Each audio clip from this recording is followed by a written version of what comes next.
Thank you.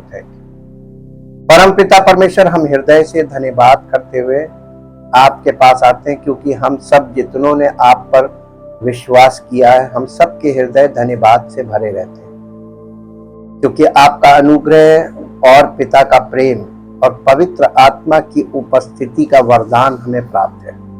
हम आपका धन्यवाद करते हैं आपके पवित्र वचनों के लिए, जो पवित्र आत्मा के द्वारा हमारी आत्मा में बोए जाते हैं और हमारी आत्मा को मजबूत करता है पवित्र आत्मा, ताकि हमारी आत्मा हमारे शारीरिक मन पर काबू करे, उसे अपने वश में करें, ताकि हम पवित्र आत्मा के द्वारा मजबूत की गई अपनी आत्मा से के अनुसार जीवन व्यतीत करें और हमारा जीवन जयवंत और फलवंत हो, ताकि मसीह की महिमा प्रकट हो।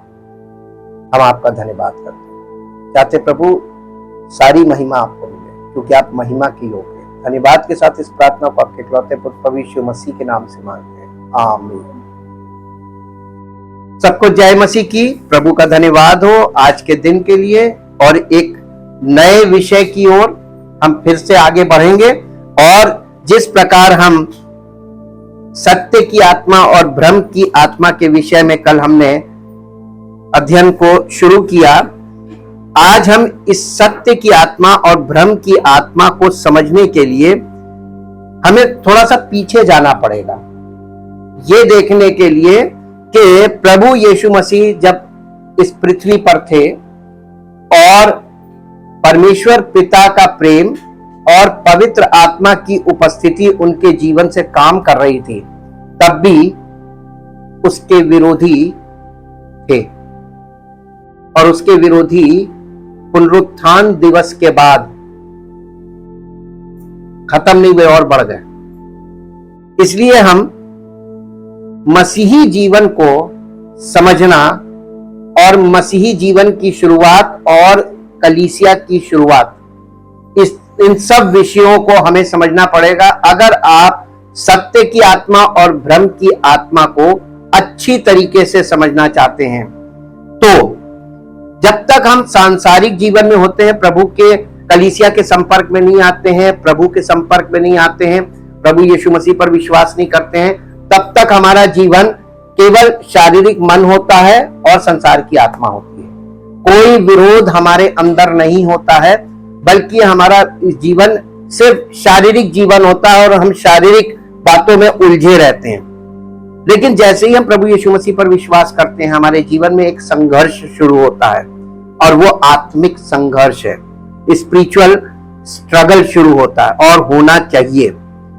और हम आज देखेंगे जब यीशु मसीह को गिरफ्तार किया गया था, गिरफ्तार करने के बाद उसको महासभा के सामने ले जाया गया था, जहां पर उसके लिए जैसे कोर्ट में ले जाते हैं तो गवाह चाहिए होते हैं ना। किसी ने आप पर मुकदमा किया तो आपके विषय में गवाही दी जाती है। जब गवाह आता है, विटनेस आता है, विटनेस के आधार पर ही जज निर्णय देता है। अब हम इस बात को पीछे जाके देखेंगे कि मत्ती रचित सुसमाचार उसके 26 अध्याय में आइए और उसके चैप्टर 26 के वर्ष 57 से 68 वर्ष तक पढ़ेंगे। तब यीशु के पकड़वाने वाले उसको काइफा नामक महायाजक के पास ले गए, जहां शास्त्री और पुरनिये इकट्ठे हुए थे। पतरस दूर ही दूर उसके पीछे पीछे महायाजक के आंगन तक गया। कौन? पतरस जी। तब भीतर जाकर अंत देखने को प्यादों के साथ बैठ गया। प्रधान याजक और सारी महासभा, ये जो महासभा है ये इसको बोलते हैं सेनहेड्रिन। ये 70 इजरायली अगुओं की सभा होती है, एक काउंसिल है। ये 70 एल्डर्स ऑफ द इजराइल इसको कहते हैं। ये उनकी समझ लीजिए वो है क्या बोलते हैं, सुप्रीम कोर्ट। ये महासभा इसी को बोला जाता है जी। यीशु को मार डालने के लिए उसके विरोध में झूठे गवाहों की, यानी सनहेड्रिन में जब यीशु मसीह को पेश किया गया, उपस्थित किया गया, तो वहां पर गवाहों की खोज हो रही थी, लेकिन सच्चे गवाह तो थे नहीं। यीशु मसीह के गवाह, यानी यीशु मसीह के विषय में कोई झूठी गवाही दे। और देखिए कि उस झूठे गवाहों की खोज की जा रही थी जी, परंतु बहुत से झूठे गवाहों के आने पर भी उनकी गवाही में यीशु मसीह के प्रति कोई ऐसा दोष साबित नहीं हुआ जी। अंत में 2 जन आए और कहा, इसने कहा है कि मैं परमेश्वर के मंदिर को ढा सकता हूं और 3 दिन में बना सकता हूं। ये यीशु मसीह ने, मालूम ज्यादा दूर नहीं, ये 26 अध्याय है और ये 24 अध्याय में बोला मत्ती के जी। तब महायाजक ने खड़े होकर यीशु से कहा, क्या तू कोई उत्तर नहीं देता? ये लोग तेरे विरोध में क्या गवाही दे रहे हैं? परंतु यीशु चुप रहा। तब महायाजक ने उससे कहा, मैं तुझे जीवते परमेश्वर की शपथ देता हूं कि यदि तू परमेश्वर का पुत्र मसीह है तो हमसे कह दे।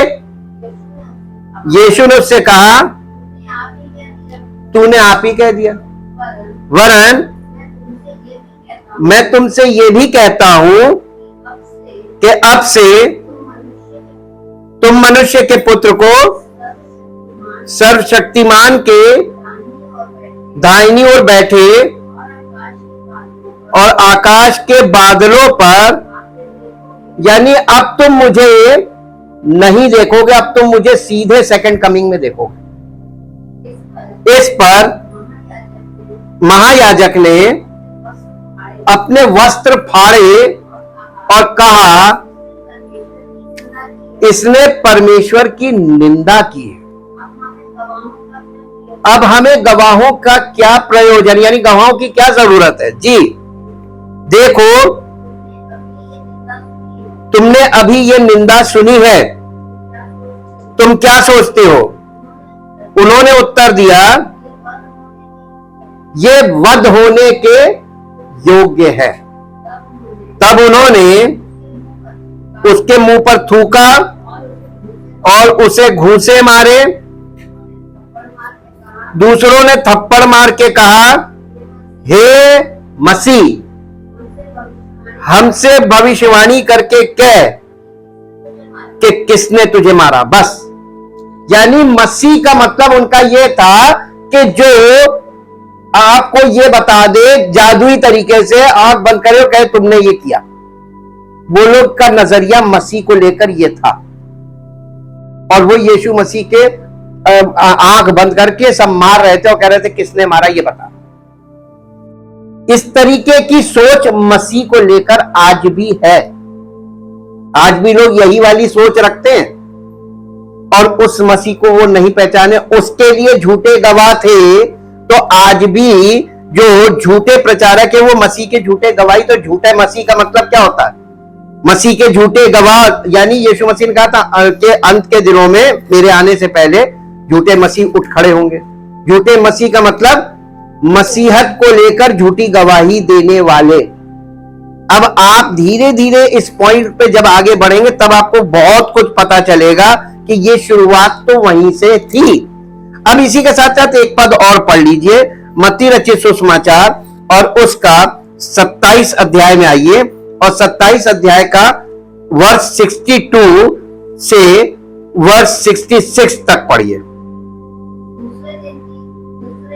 दूसरे दिन जो तैयारी के दिन के बाद का दिन था, प्रधान याजकों और फरीसियों ने पिलातुस के पास इकट्ठे होकर कहा, हे महाराज, हमें स्मरण है कि उस भरमाने वाले ने, किसको बोल रहे हैं?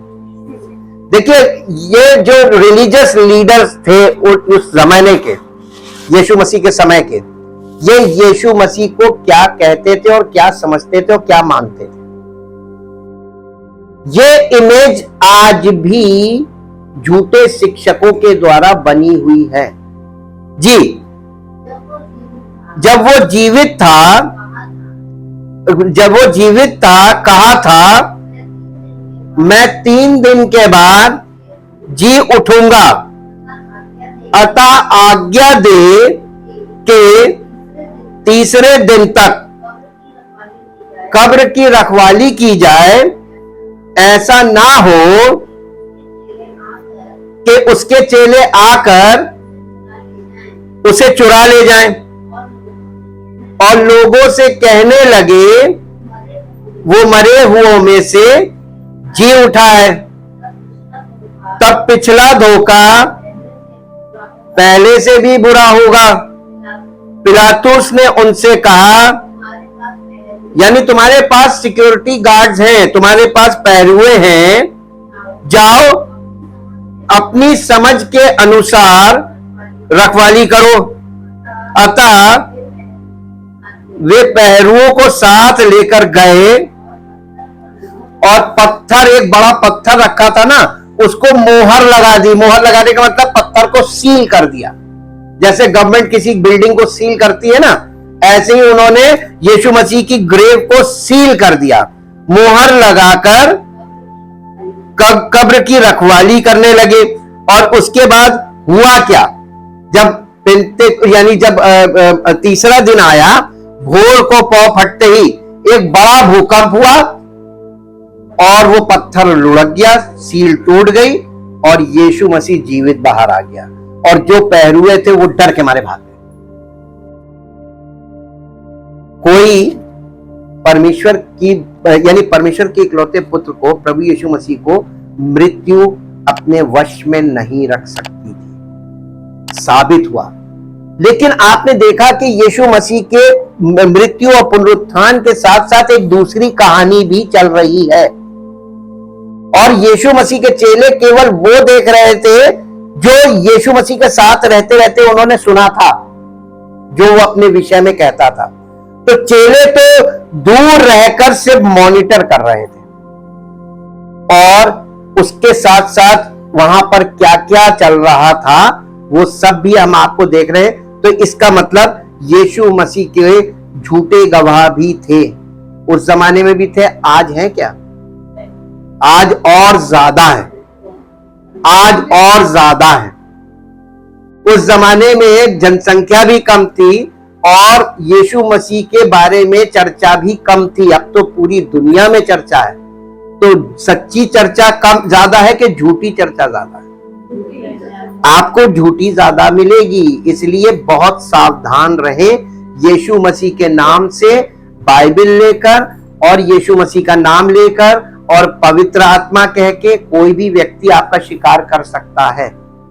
इसी विषय को हम अब पूरी तरीके से समझने जा रहे हैं। इसमें खास बात, यीशु मसीह के जो 12 चेले थे उसमें से एक ने यीशु मसीह को पकड़वाया था, बचे 11।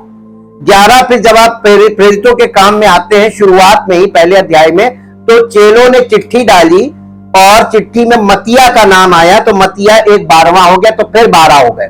12 चेलों ने जिन पर पवित्र आत्मा उतरा था, 12 चेले थे प्लस और लोग थे, उसमें यीशु मसीह की मां भी थी, यानी टोटल 120 लोग थे। 120 लोगों पर पवित्र आत्मा उतरा था।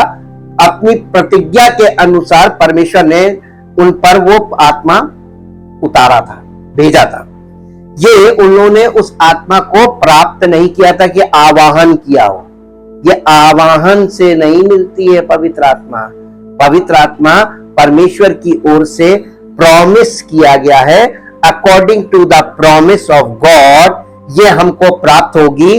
और वो प्रॉमिस के पीछे आपको मालूम है परमेश्वर का ये वायदा है कि मैं तुमको वरदान दूंगा, लेकिन वायदे के साथ एक कंडीशन जुड़ी होती है कि अगर ये कंडीशन पूरी होगी तो तुम्हें ये वरदान प्राप्त होगा। यानी साधना से सिद्धि प्राप्त होती है। आप इस बात को समझिए। और यही हुआ कि ये यीशु मसीह तक पहुंचने के लिए आपको सही विटनेस की जरूरत होती है। दो विटनेस मिले, झूठे गवाह और सच्चे गवाह। गवाही के विषय में बाइबल क्या कहती है, पहले हम इसको देखते हैं। यीशु की मृत्यु के दो प्रकार के गवाह, true witness and false witness, अभी जैसे हमने देखा। अब इसके बाद हम विटनेस के विषय में बाइबल क्या कहती है। नीति वचन की पुस्तक 14 अध्याय का 25 पद पढ़िए। नीति वचन की पुस्तक 14 अध्याय का 25 पद, पहले हिंदी में फिर इंग्लिश में। नीति वचन, सच्चा साक्षी बहुतों के प्राण बचाता है, परंतु जो झूठी बातें उड़ाया करता है उससे धोखा ही होता है। और यीशु मसीह अपने प्रचार में क्या कहता था, धोखा मत खाओ, धोखा मत खाओ, धोखा मत खाओ। और जितनी बार उसने इस बात को रिपीटेडली बोला, उससे ज्यादा बार आज लोग धोखा खा रहे। कहते हैं कि हम मसीह में हैं, कहते हैं कि हम कलीसिया में जाते हैं, कहते हैं कि हम पवित्र आत्मा के संपर्क में हैं, लेकिन धोखा खाकर इस बात को साबित कर देते हैं कि हम नहीं हैं। वो अपने कहते हैं, उसमें लिखा नहीं है 2 तीमुथियुस 3 अध्याय में कि वे भक्ति का भेष तो धरते, उसकी शक्ति को नहीं मानते। वही वाली बात हो गई। वो कहते तो हैं कि हम मसीह में हैं, लेकिन आज्ञा ना मानकर और अपने मन की करके इस बात को साबित कर देते कि हम नहीं हैं। अब ये पढ़िए 14 अध्याय 25 पद फिर से पढ़िए। सच्चा गवाह कह लीजिए, बहुतों के प्राण बचाता है, परंतु जो झूठी बातें उड़ाया करता है उससे धोखा ही होता। इंग्लिश में पढ़ेंगे। A truthful witness saves lives, but a deceitful witness speaks lies and endangers life, यानी रोज जिंदगियों को खतरे में डाल देता है। आज मसीहत में क्या हो रहा है, अध्ययन के साथ साथ ये भी देखते जाइए, ऑब्जर्वेशन, कि आज हो क्या रहा, लोग कहां हैं। मसीही लोगों की स्पिरिचुअल स्टेटस को देखिए, सबसे पहले अपने आप को देखिए और फिर संसार में देखिए। यानी आपको अपने अंदर भी चेक करना है और आपको अपने बाहर भी, यानी संसार में क्या चल रहा है ये भी चेक करना है। सर्कमस्पेक्ट और इंट्रोस्पेक्ट, ये दोनों चीजें साथ साथ चलनी है। अब हम आपको बताते हैं कि बिना सच्चे गवाह या विटनेस के बिना कोई सच्चे प्रभु अर्थात यीशु मसीह तक नहीं पहुंच सकता है। अतः यीशु मसीह ने अपने चेलों को आज्ञा दी थी कि जब तक ऊपर से सामर्थ्य ना उतरे तब तक जिस स्थान पर उन्हें ठहरे रहने की आज्ञा दी थी, और पेंतेकोस्त के दिन परमेश्वर की प्रतिज्ञा के अनुसार पवित्र आत्मा की सामर्थ्य प्राप्त होने पर पवित्र आत्मा की सामर्थ्य से उसके चेलों ने परमेश्वर के पुत्र प्रभु यीशु मसीह के जी उठने की गवाही दी, क्योंकि उसके चेले इन सब बातों के चश्मदीद गवाह थे। उसकी गिरफ्तारी के बाद से मृत्यु और पुनरुत्थान और उसके जी उठने के चश्मदीद गवाह थे। और इन्होंने सब कुछ जानने के बाद, पूरे यानी आई विटनेस होने के बाद भी, समय से पहले और प्रभु यीशु मसीह की आज्ञा के बिना और पवित्र आत्मा की सामर्थ्य पाए बिना कोई काम किया। सबसे बड़ी चीज आप देखिएगा इसमें, उन्होंने सबसे बड़ी काम क्या किया मालूम? आज्ञा। वो प्रभु की आज्ञा के अधीन रहे, और इसलिए पवित्र आत्मा जब उन पर उतरा तो वो पवित्र आत्मा के अधीन होकर चले। उन्होंने जरा सी भी अपनी अकल का इस्तेमाल नहीं किया था। क्यों? क्योंकि वो आज के समय के लोगों की तरह बहुत पढ़े लिखे नहीं थे। वो क्या थे मालूम? मछुआरे थे। कितने पढ़े लिखे होते मछुआरे? प्रभु यीशु मसीह ने बड़े सोच समझ के लोगों को चुना था। अब प्रभु यीशु मसीह हर उस व्यक्ति को, आज के युग में हर उस व्यक्ति को ही चुनता है जिसके बैकग्राउंड में कोई ट्रेनिंग ना हो। चेलों के बैकग्राउंड में कोई बाइबल स्कूल की ट्रेनिंग थी?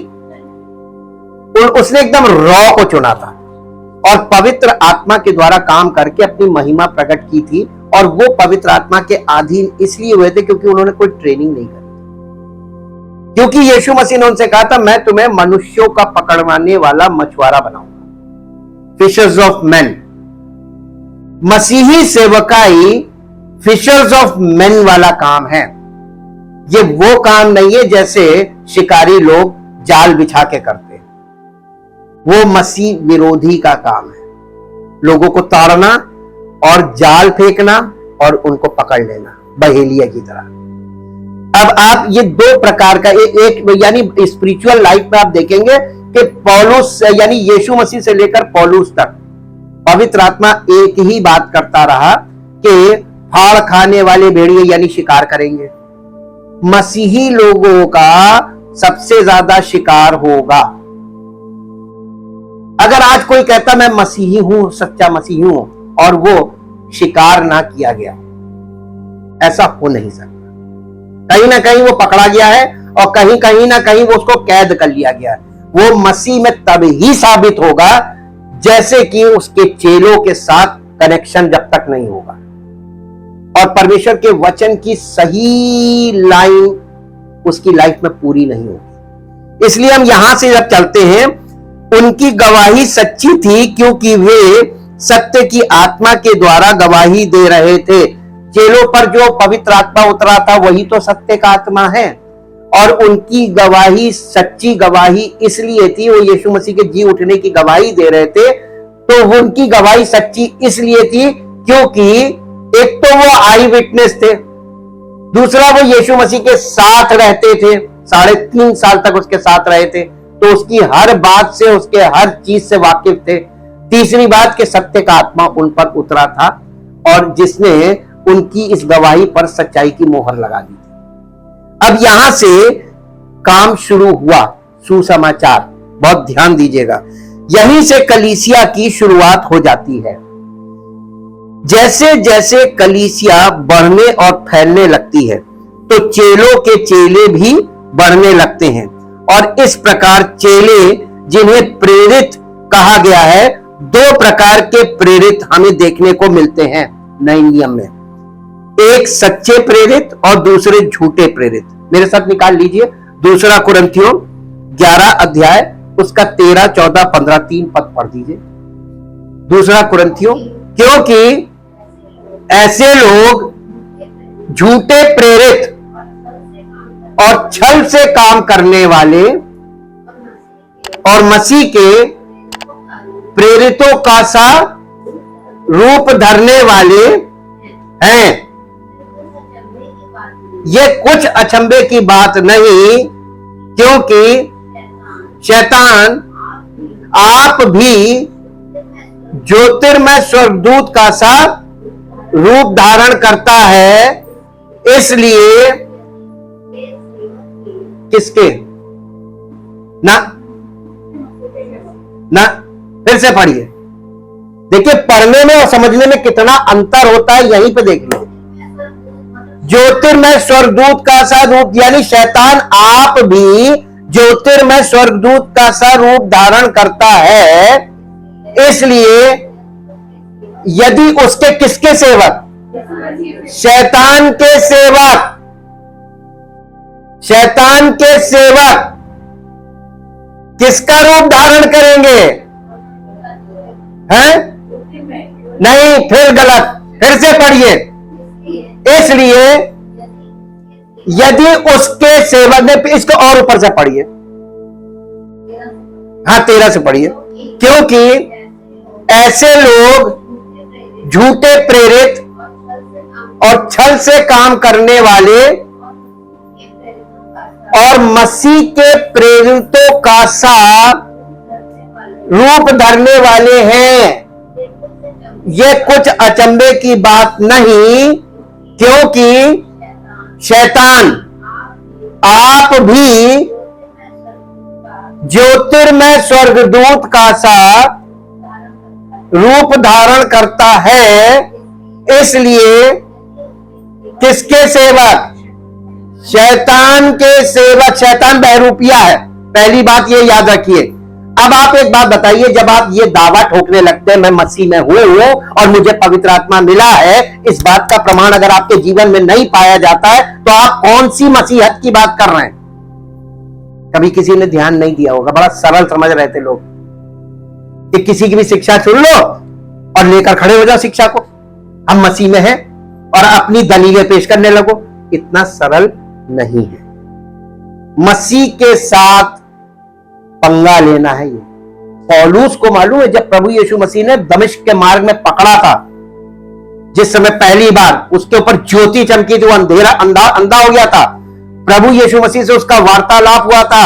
उसने कहा, हे शाऊल तू मुझे क्यों सताता है? उसने कहा, हे प्रभु आप कौन? उसने कहा, मैं यीशु हूं। और वो कलीसिया को नष्ट कर रहा था, यानी मसीहों को मार देता था। मालूम है उससे क्या कहा था प्रभु यीशु मसीह ने? पहने पे लात मारना तेरे लिए भारी पड़ेगा। यानी मसीह वो एक तलवार है। जैसे तलवार पे आप अगर तेज धारदार तलवार पे अपनी लात मारेंगे तो होगा क्या मालूम आपको? आपकी टांग उड़ जाएगी। ये शब्द थे कि पहने पे लात मारना तेरे लिए भारी पड़ेगा। आज बहुत से लोग भ्रम में फंस के यीशु मसीह के साथ इसी प्रकार की गलती कर रहे हैं। और पौलुस को यही जिम्मा मिला था पवित्र आत्मा के द्वारा कि लोगों को शिक्षित करो कि वो ये वाली गलती जो तू कर रहा था ये ना करे। इसलिए पौलुस ने भयानक शिक्षा का काम शुरू किया और इस प्रकार के सारे झूठे गवाह, झूठे प्रेरित, झूठी शिक्षा, इन पर वार करना शुरू किया। और मसीहत में यही सबसे बड़ी चीज है कि जब आप सत्य बोलेंगे तो जितने भी गलत लोग होंगे वो कलीसिया पे दूर से बैठकर वार करेंगे। आपको मालूम है दुश्मन के पास तीर है और सच्चे मसीही लोगों के पास तलवार है। तीर हमेशा दूर से चलाया जाता है और तलवार हमेशा ऑफेंसिव होती है, घुस के मारने वाली। हालेलुया। आपको हमेशा ऑफेंसिव रहना है ताकि झूठी शिक्षा वाले लोग जो दूर से तीर चलाते हैं, आप उनके जलते हुए तीरों को मालूम, जलते हुए तीर बुझाने के लिए झिलम, धार्मिकता की झिलम इसीलिए पहनी जाती है कि जलते हुए तीरों को बुझा दे। एक सच्चा मसीही एक आत्मिक योद्धा होता है।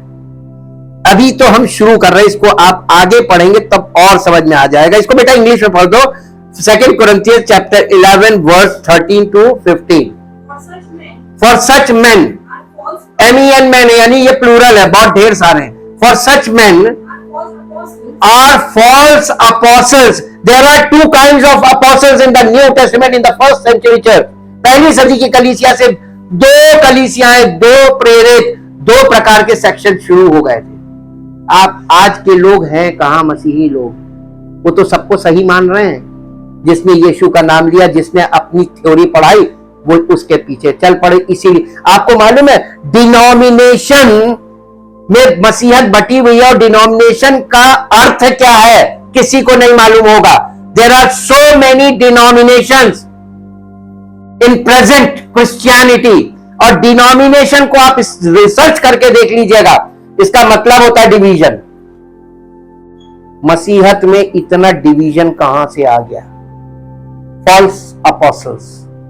ये हमेशा कीप इन योर माइंड कि बहुत खतरनाक चीज है। आप जिस ओर बढ़ रहे हैं, ट्रुथ की तरफ बढ़ रहे हैं, लेकिन ट्रुथ इतना सरल भी नहीं है कि आपको आसानी से अवेलेबल। आप अगर सही रूट, सही सोर्स पर है, आप भ्रमित होकर गलत सोर्स पर चले जाएंगे। यही हो रहा है। हाँ आगे, स्प्यूरियस, काउंटरफीट्स, डिसीटफुल, वर्कमैन, मास्कुरेटिंग। मास्कुरेटिंग का मतलब होता है नकाबपोश। दूसरा यानी मसीह के सेवकों का नकाब लगा दिया जी। As apostles, special messengers of Christ, the Messiah, and it is no wonder for Satan himself masquerades as an angel of light. So it is not surprising if his servants, Satan's servants, also masquerades as ministers of righteousness. धार्मिकता के सेवक बनकर आएंगे। ये कौन होंगे? इसीलिए तिमोथियस को पौलुस ने सिखाया था। पौलुस का सच्चा चेला कौन था मालूम? तिमोथियस। और तिमोथियस में हमने कल पढ़वाया था आपको ना, पहला तिमोथियस 4 अध्याय उसका पहला पद। अब फिर से पढ़ लीजिए, पहला तिमोथियस 4 अध्याय उसका पहला पद। पहला तिमोथियस 4 अध्याय पहला पद, और फास्ट कीजिए जी। परंतु आत्मा, ये कौन सी आत्मा है? पवित्र आत्मा स्पष्टता से कहता है कि आने वाले समय, कौन से समय की बात कर रहा है? हम लोगों के समय की। आने वाले समयों में कितने लोग भरमाने वाली आत्माओं और दुष्ट आत्माओं की शिक्षाओं पर मन लगाकर विश्वास से बहक जाएंगे। बस किस हमारे समय के लिए लिखा है ना, ये किसने लिखवाया? लेकिन आपको मालूम है पवित्र आत्मा स्पष्टता से कहता है। पवित्र आत्मा ने कहना शुरू किया यीशु मसीह के द्वारा, और जो यीशु मसीह ने कहा वही बातों को पवित्र आत्मा ने और इलाबोरेट किया, यानी और विस्तृत तौर पर स्पष्टता से कहना शुरू किया अपने चेलों के द्वारा, प्रेरितों के द्वारा, और स्पष्टता से कहना शुरू किया पवित्र आत्मा ने पौलुस के द्वारा। जितना पौलुस के द्वारा उसने स्पष्टता से चीजों को क्लियर करना और लोगों के सामने खोलना शुरू किया, वो ध्यान देने योग्य है और शिक्षा की योग्य है। यही हमारी मसीही शिक्षा है। अब आप यहां पे देखते हैं कि ये बात हो रही थी, इसके पीछे एक बहुत बड़ा आधार मिलता है आगे, और यहां से हम चलते हैं। पौलुस के द्वारा पवित्र आत्मा कलीसिया को इस विषय में सावधान करता है कि मसीही लोग हर एक मसीही सेवक को सच्चा मानकर उनके संदेशों को सत्य समझकर ग्रहण ना करें। और आज क्या कर रहे हैं? आज ग्रहण कर रहे हैं, ना करें। हर एक संदेश को यानी सत्य मानकर ग्रहण ना करें। ये जो सेवक हैं, ये सेवक ही सत्य की आत्मा और भ्रम की आत्मा, दो सेवक है, दो आत्माएं काम कर रही हैं। आत्मा का मतलब सेवक है, सिंपल हम आपको बता रहे हैं, ये सेवक है। अब इसमें देखिए झूठे प्रेरितों की शिक्षा का प्रभाव क्या हुआ। अब इसके लिए इसमें निकालिए 2 कुरिन्थियों 11 अध्याय का 4 पद पढ़िए। 2 कुरिन्थियों 11 अध्याय उसका 4 पद, पहले हिंदी में फिर इंग्लिश में। यदि कोई तुम्हारे पास आकर किसी दूसरे यीशु का प्रचार करे, अब तुरंत एक डायरी रखा कीजिए। देखिए बाइबल पढ़ के समझने का तरीका, another Jesus, preaching about another Jesus, ये नोट कर लीजिए। किसी दूसरे यीशु का प्रचार करे जिसका प्रचार, ये पौलुस कह रहा हमने नहीं किया, इसका मतलब पौलुस और 12 प्रेरित जो इससे पहले थे, ये 12 प्रेरित और पौलुस मिला के 13, और यीशु मसीह, ये बॉडी है, ये बॉडी ऑफ क्राइस्ट की फाउंडेशन है। तो यीशु मसीह, फिर उसके 12 चेले, और फिर पौलुस, ये लोगों ने जिस यीशु का प्रचार नहीं किया उसका प्रचार आपने सुना है। अगर अभी तक आप यानी चैतन्य नहीं है इस विषय में, तो अब हो जाइए। आपको कॉन्शियसनेस आ जानी चाहिए है। इसका मतलब कई यीशु हैं। कौन से यीशु के बारे में, आप किस यीशु पर विश्वास कर रहे हैं जी? या कोई और आत्मा तुम्हें मिले जो पहले ना मिला था, या और कोई सुसमाचार तुमको मिले, सुनाए, जिसे तुमने पहले ना माना था, तो तुम उसको सुन लेते हो, सह लेते हो और मान भी लेते हो। मैं बस एक मिनट रुक जाइए। अब यहां पर बड़ा गंभीर मुद्दा निकल आया है। ये झूठे प्रेरितों की शिक्षा का प्रभाव क्या है मालूम है? दूसरा यीशु, अनदर जीसस, वो यीशु का प्रचार कर रहे हैं और आप उनके संदेश को यीशु मसीह का संदेश और सत्य की आत्मा का संदेश समझकर ग्रहण कर रहे हैं। और अगर आपकी कलीसिया में सच्चाई बताई जा रही है तो आप अपनी कलीसिया में उस सुसमाचार को लेकर आ जाएंगे। हो रहा है कि नहीं हो रहा? एक और यीशु, पौलुस इसके विषय में पहली सदी की कलीसिया में बात कर रहा है। ये कहां से शुरुआत हुई? वहीं से। और एक और लिखा है, कोई और आत्मा। इसका मतलब पवित्र आत्मा के जैसा एक डुप्लीकेट आत्मा और है। इसको पौलुस ने नाम दिया कोई और आत्मा। कई बार आप देख रहे होंगे लोग, हर व्यक्ति आज के जमाने में कह रहा हमारे पास पवित्र आत्मा, हमारे पास पवित्र आत्मा है। यीशु मसीह को कभी आपने ये कहते सुना कि मेरे पास पवित्र आत्मा है? उसके चेलों को कभी ये कहते सुना कि हमारे पास पवित्र आत्मा है? उनकी जिंदगी इस बात की गवाह थी कि इनके पास ये पवित्र आत्मा के अनुसार जीवन जी रहे हैं, पहला बात। और पवित्र आत्मा के अनुसार जीवन जी रहे हैं तो जो इनके मुख से निकल रहा है वो पवित्र आत्मा की वाणी है। यह है पहचान पवित्र आत्मा की। और आज एक नई आत्मा आ गई है जो सेल्फ प्रोफेस, खुद ये प्रोफेस कर रही है हमारे पास पवित्र आत्मा। ये इसी को उसने कहा और कोई और आत्मा। और फिर इसके साथ साथ तीसरी चीज है कोई और सुसमाचार। इसका मतलब कि एक अनदर जीसस, यानी एक यीशु तो सच्चा था, एक और यीशु है, काल्पनिक कह लीजिए, वो नाम यीशु है लेकिन उसके पीछे आत्मा कोई और है और सुसमाचार भी कोई और है। ये कौन काम कर रहा है? ये भी कलीसियाएं बना रहा है। ये कौन है? अभी हम लोगों ने थोड़ी देर इसी 11 अध्याय के 13 से 15 पद में देखा ये कौन कर रहा है। इसका मतलब शैतान कलीसियाएं बना रहा है। स्पिरिट ऑफ एंटी क्राइस्ट, अब समझे आप? यानी सच्ची आत्मा के विरोध में एक और आत्मा है जो काम कर रही है और सच्ची कलीसिया को भ्रष्ट करने का काम कर रही है। अब आप 11 अध्याय का पहला, दूसरा और तीसरा पद भी पढ़ लीजिए। यदि तुम मेरी, पौलुस कलीसिया से निवेदन कर रहा है कि यदि तुम मेरी थोड़ी सी मूर्खता सह लेते तो क्या ही भला होता।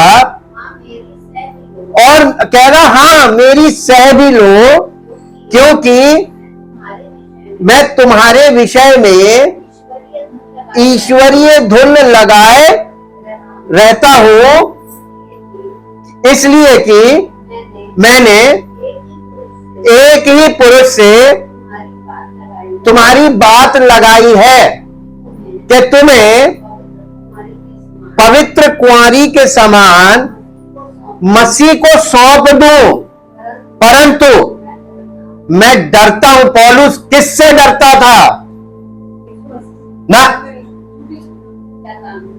हाँ, शैतान की क्रियाओं से, जो वो कलीसिया बना रहा था। शैतान भी कलीसिया बना रहा। When Jesus said, I will build my church, शैतान ने ढेर सारे दुष्ट आत्माओं को खड़ा कर दिया, जाओ कलीसिया बनाओ। आज सब लोग कलीसिया बना रहे हैं। बना रहे कि नहीं बना रहे? किसकी? नहीं, प्रभु यीशु मसीह ने कहा था मैं अपनी कलीसिया बनाऊंगा। तो अब हर आदमी जो कलीसिया बना रहा है वो किसकी बना रहा है? वो प्रचार किसी दूसरे यीशु का कर रहा है और कलीसिया अपनी बना रहा है। और जब अपनी कलीसिया बना रहा है और प्रचार यीशु के नाम से कर रहा है, यही दूसरा यीशु है। जो यीशु, आपको नाम यीशु मिल रहा है, कोई और आत्मा काम कर रहा है और कोई और सुसमाचार आपको दिया जा रहा है। जहां पर पवित्र आत्मा की सामर्थ्य काम नहीं कर रही है, वहां पर झूठी सामर्थ्य के द्वारा चमत्कार तो होंगे, लेकिन आपका जीवन कभी भी नई सृष्टि नहीं बनेगा। और आप देखेंगे आज की कलीसियाओं में किसी का जीवन नई सृष्टि नहीं बन रहा है। चमत्कार तो हो रहे हैं, शिक्षा, सच्ची शिक्षा नहीं चल रही है, स्टेप बाय स्टेप जो रद्दे रखे जाते हैं वो नहीं चल रहा है। कभी भी कुछ भी प्रचार कर लो, कोई भी विषय ले लो जो उस समय लोगों के लिए इंपॉर्टेंट लग रहा हो और समय के अवसर के अनुसार हो, वही बोल दो। हम इसका एक एग्जांपल दे, जैसे फादर्स डे आता तो फादर्स डे पर ही मैसेज कर दो, मदर्स डे आता, अब प्रतिदिन कोई ना कोई डे जरूर है, तो किसी भी संडे को किसी भी डे पर प्रचार कर लो। ये ज्वलंत विषय, जो शिक्षा, मसीही शिक्षा पहली सदी की कलीसिया में लोगों को दी जाती थी, थॉरो एजुकेशन जिसको बोलते हैं, वो है क्या? क्यों नहीं है?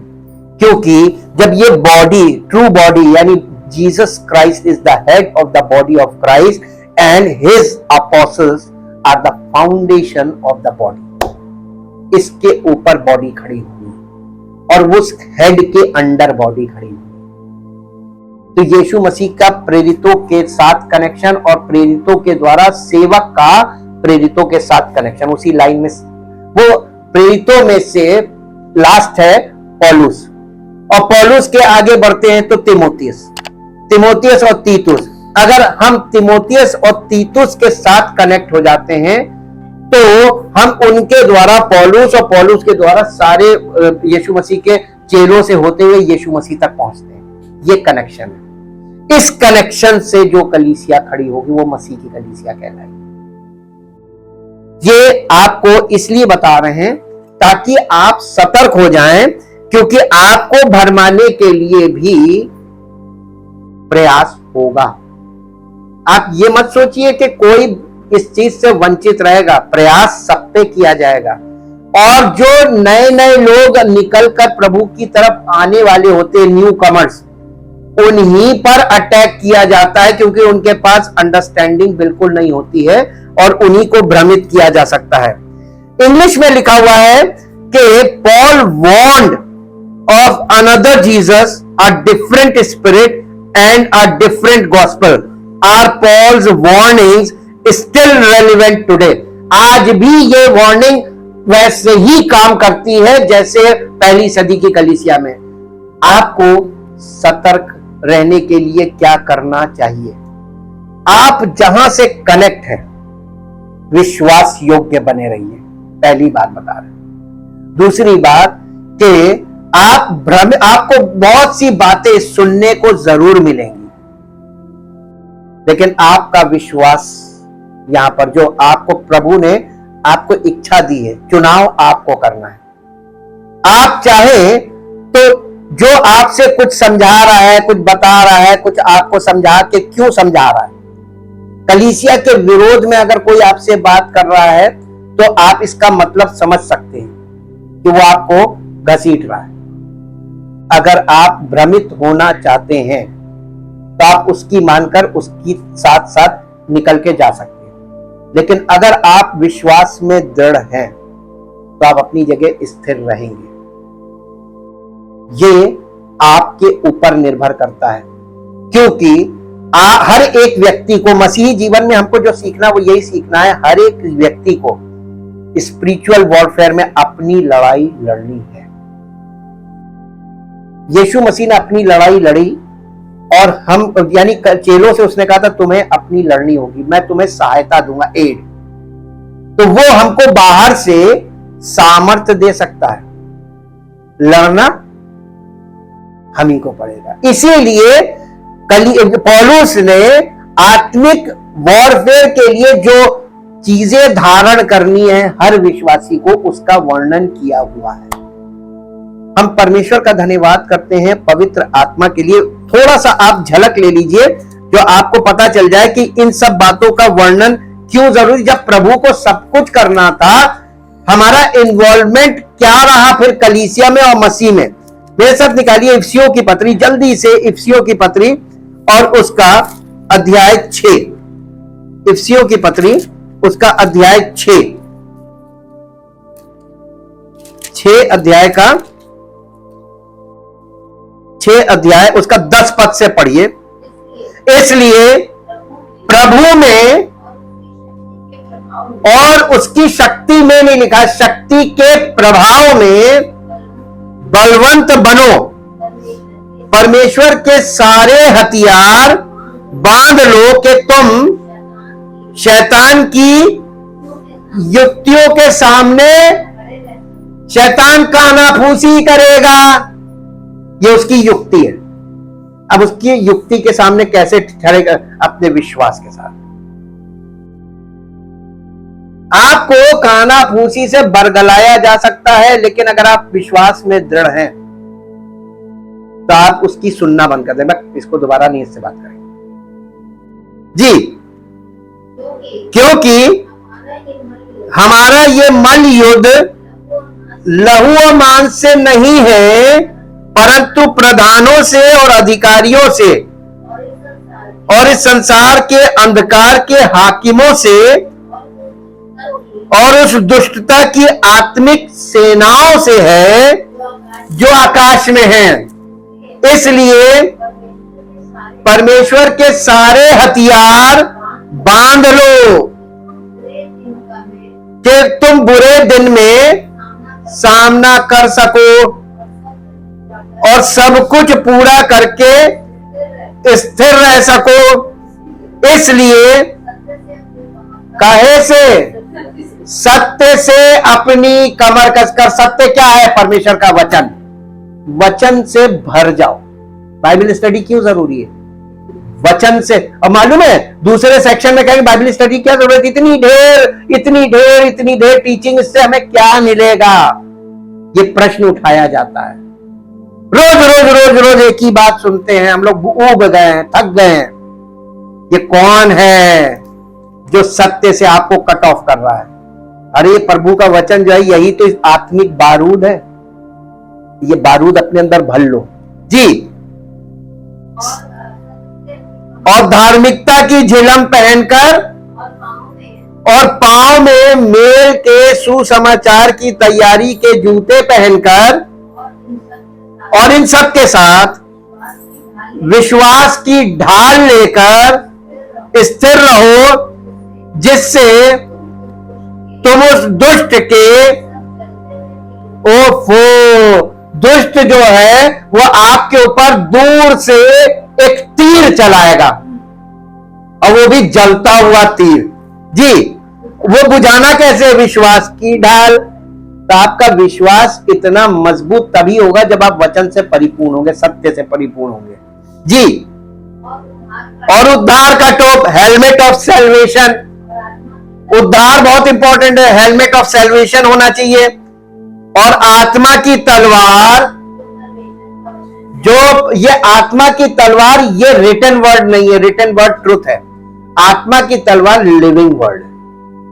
ये लिविंग वर्ड आप जब ले लेते हैं, यानी परमेश्वर की सत्य की आत्मा जो है वो आत्मा की तलवार है। जब सत्य की आत्मा से आप परिपूर्ण हो जाते हैं, ये सत्य की आत्मा एक ऑफेंसिव हथियार है। यानी ये, अब देखिए, एक तरफ से तीर और एक तरफ से तलवार है।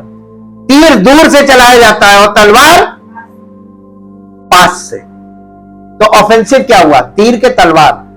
ऑफेंसिव का मतलब होता है हावी होने वाला हथियार, तलवार।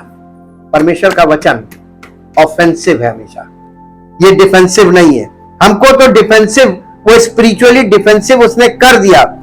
अब आत्मा की तलवार जो परमेश्वर का वचन है, ले लो। हर समय और हर प्रकार से आत्मा में प्रार्थना और विनती करते रहो, और इसीलिए जागते रहो कि सब पवित्र लोगों के लिए लगातार विनती किया करो।